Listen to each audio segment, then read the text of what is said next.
10h17. Bom, e a gente continua falando aí sobre o assunto saúde, uma pauta que obviamente está sempre aqui na programação da Band News FM para a gente falar sobre o fim do estado de emergência de saúde, quando a gente pensa aí na pandemia de Covid-19. Na semana passada, a OMS decretou esse fim da emergência sanitária, né? Mas não significa o fim da pandemia. O vírus, a gente sabe, continua em circulação, não é? Mas e aí, né? O que isso representa aí de mudança nas nossas vidas? O que essa pandemia, pelo menos aí nessa área da saúde, ensinou pra gente de alguma maneira? Vamos conversar sobre esse assunto aqui com o nosso Flávio da Fonseca, virologista, professor do ICB, que desde o início da pandemia tem sido ouvido aqui na Band News FM, foi um desses profissionais também tão valorosos da área da saúde. Tudo bem, professor? Bom dia. Bom dia, Lucas. Bom dia, Luciano. Um prazer estar aqui conversando com vocês de novo. Me ouvem bem? Ouvimos bem e assistimos bem também. Estamos ouvindo muito bem. Professor Flávio está lá no YouTube da Band Minas. Você assiste também a essa entrevista com imagens. Professor, o vírus continua em circulação, não é o fim da pandemia, mas todo aquele tormento da emergência, sanitária, foi colocar um ponto final nele. Quando a gente pensa no que, sobretudo a área médica, aprendeu durante este período, que tipo de lição o senhor acha que fica pensar nos próximos enfrentamentos que virão, não é? E eu não estou sendo aqui um oráculo do caos, não. A gente sabe que situações como essa são cíclicas, né? O que será que a gente teve de aprendizado, de lição para próximas pandemias, talvez? Então, Lucas, de fato, né, a gente tem que sair de uma crise. Essa foi a maior crise sanitária dos últimos 100 anos, né? A gente tem que sair melhor do que a gente entrou, e a gente aprendeu muita coisa, né? Existe uma nova condição, o pessoal tem chamado aí de um novo normal. Esse novo normal, ele traz consigo uma noção de uma nova condição sanitária, né, de uma adaptação.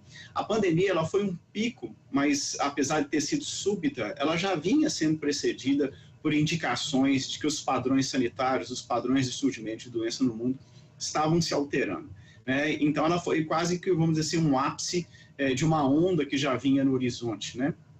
E, de fato, a gente aprendeu algumas coisas, aprendeu novos comportamentos, novas formas de trabalho, novas relações de trabalho e social, né, e aprendeu a valorizar algumas coisas. Acho que alguns pontos principais eu já vou chamar a atenção de cara. Primeiro, a valorização da ciência e do investimento na ciência e na saúde, não como um gasto, mas como um investimento, né? Os países que tiveram melhores taxas vamos dizer assim, de sobrevivência, de tratamento de sua população, são países que investiram, primeiro, no crédito à ciência, né, e segundo, na própria ciência. Então, isso tem que ficar como um ponto permanente, perene aí para frente, né?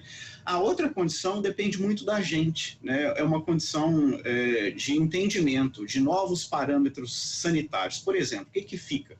A gente não precisa mais usar máscara, a gente não está mais em afastamento social, mas a gente aprendeu que, por exemplo, eu estou gripado, estou com síndrome gripal, eu tenho sintomas, então eu vou usar máscara, né? Eu não vou expor o meu colega, meu parente, né? Meu pai, minha mãe, meus filhos. Então, se está com síndrome gripal e não tem como evitar se deslocar até junto de pessoas, use máscara. Mesma coisa, você está passando por um momento que sua imunidade está baixa, né? Então você tem que ir para um aeroporto, use máscara, né? São novas condições, são novas formas que a gente tem para se precaver. Porque, como você bem disse, Lucas, essa é uma condição cíclica. Então nós temos que sair aprendendo, porque novas, infelizmente, virão, é a da natureza, né, do momento que a gente vive. Então, a gente já tem uma série de coisas que a gente sabe como lidar e como fazer, né? E, claro, principalmente, vacina disponível, utilize-a, porque é importantíssimo. Professor, só antes de passar aqui para a Luciana, quando a gente fala nessa questão de essa questão cíclica, né, por exemplo, na semana passada, quando a OMS fez esse comunicado, eu vi reportagens, li muita coisa de especialistas falando que há uma tendência, não sei se pelo atual estado da Terra ou pelo fato de a gente já estar com 8 bilhões de pessoas, né, de essas pandemias ou essas crises sanitárias internacionais, enfim, acontecerem com intervalos menores aqui agora.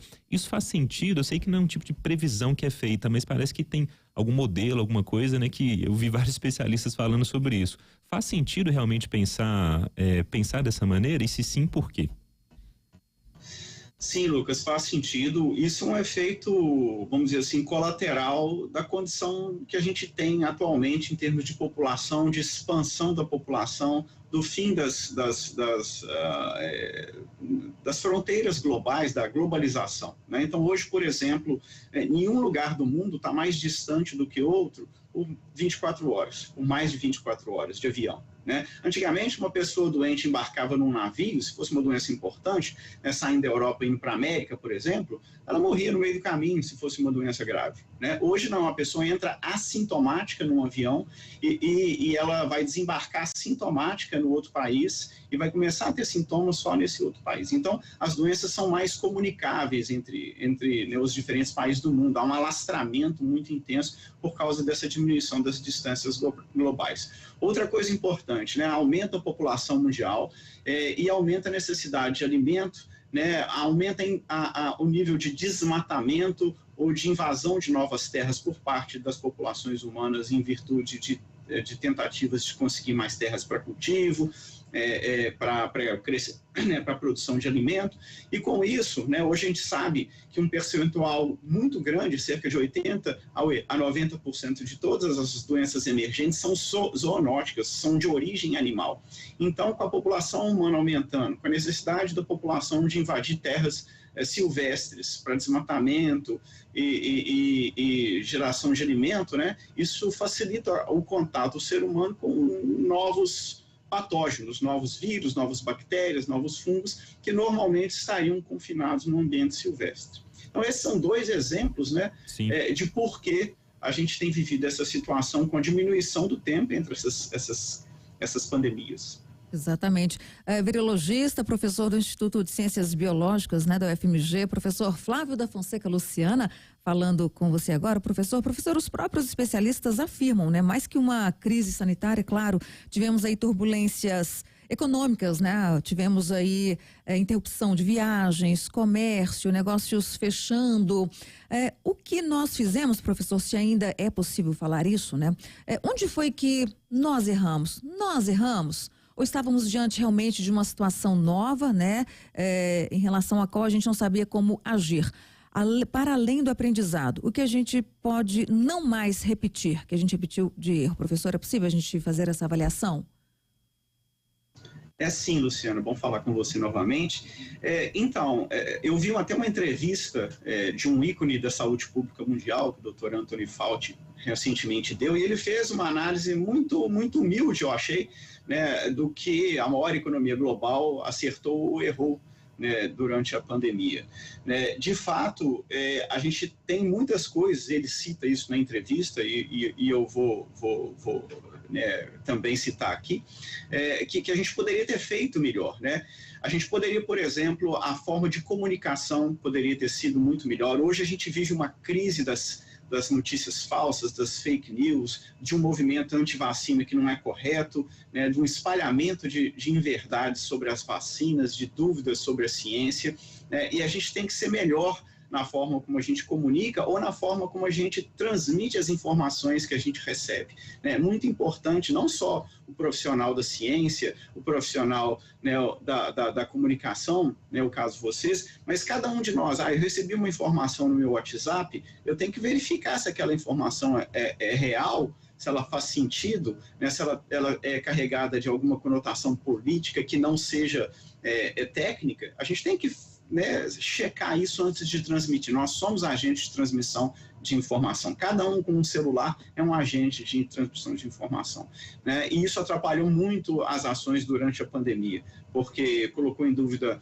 o funcionamento de vacinas, difundiu tratamentos incorretos, ações incorretas. Então, isso a gente pode melhorar e melhorar em muito, né? Agora, por outro lado, a gente tem coisas que a gente também fez de correto, né? A evolução das vacinas, né? A rapidez com que as vacinas foram que as vacinas foram desenvolvidas, né? Isso foi um marco na história da medicina. Se antes a gente levava 7, 5 anos para produzir uma vacina, né, as primeiras vacinas saíram em 9 meses. Então, isso é definitivamente um marco. Agora, algumas coisas são difíceis de modificar, Luciano. Imagina, né? A gente tem um padrão de crescimento de população, de interferência com a natureza, né? De degradação dos ambientes silvestres num passo cada vez mais rápido, né? Numa escalada muito intensa. Isso tem que ser modificado. A forma como a população humana se relaciona com a natureza, né, era uma das principais causadoras do surgimento de vírus novos, ou bactérias novas, ou novos patógenos. Né? Isso teria que ser alterado, mas não é uma coisa simples de ser alterada. A gente tem que alterar profundamente nossa forma de viver, né, de interagir com a natureza de uma forma mais sustentável. Mas isso não é uma coisa que se faz da noite para o dia, infelizmente. É importante isso que o professor falou, nessa questão da informação, não é? A pandemia escancarou isso de uma maneira tão dolorosa, na verdade, né? Tanto é que a OMS levantou um conceito que nem foi cunhado pela OMS, mas que é o da infodemia, né? Então, assim, uma quantidade tão absurda de informações que a gente recebeu durante a crise sanitária que a gente não sabia, na verdade, a verdade foi essa, né, gente? Porque, claro, mesmo quem é bem intencionado, acompanha os veículos tradicionais, né, que acompanha o jornalismo profissional, nós ficamos norteados. Nós aqui, né, que trabalhamos com notícia, a gente ficou, meu Deus, e agora? O que a gente faz?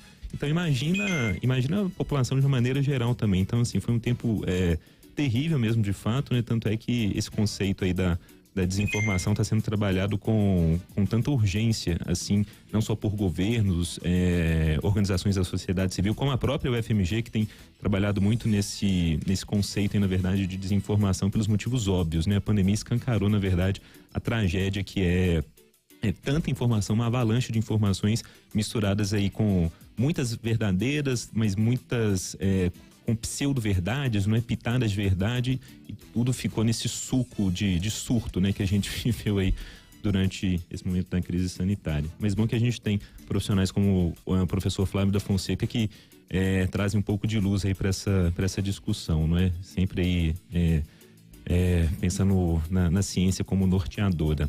Professor, muito obrigado, viu, mais uma vez pela conversa. Lucas, Luciana, todos os ouvintes aí da Band News, é um prazer, né? Estou sempre disponível para a gente bater esse papo. Sempre todo nosso prazer, professor. Bom dia, bom trabalho aí. São 10h30.